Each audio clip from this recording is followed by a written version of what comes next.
Parakushti vendosur nga mazhoranca socialiste që Kuvendi të presë shprehjen e gjykatës kushtetuese përpara se të shqyrtojë çështjen e Belinda Ballukut është konsideruar nga opozita si një mekanizëm mbrojtjeje politike ndaj numrit 2 të qeverisë. Debati u zhvillua në konferencën e kryetarëve, ku përplasjet mes palëve ishin të ashpra. Kreu i grupit parlamentar Partisë Demokratike Gazmend Bardhi akuzoi kryeparlamentarin Niko Peleshi për shkelje flagrante të rregullores së Kuvendit, duke thënë se kërkesa për mbledhjen e Këshillit të mandateve dhe imuniteteve është refuzuar në mënyrë të përsëritur.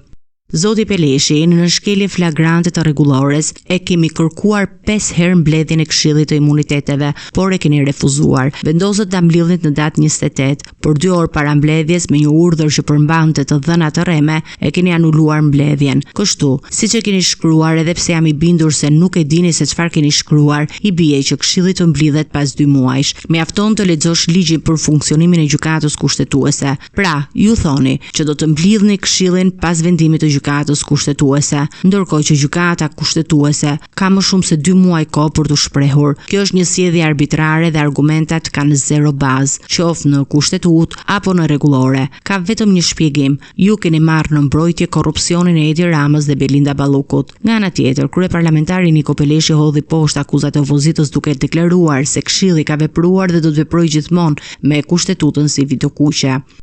Këshilli ka vepruar dhe do të veprojë në çdo rast duke patur vijën e kuqe kushtetutën, ligjin dhe rregulloren. Në respekt të kushtetutës, mbledhja e Këshillit është thirrur menjëherë. Në respekt të rregullores, është respektuar qëndrimi të gjithë palëve dhe anëtarëve në Këshill. Deputetët e mazhorancës kanë kërkuar që në procesin e shqyrtimit të kërkesës të merret edhe vendimi i gjykatës kushtetuese. Unë si kryetar i Këshillit jam i detyruar të mos injoroj asnjë qëndrim dhe kërkesë për sa kohë nuk shkel kushtetutën, ligjin dhe rregulloren.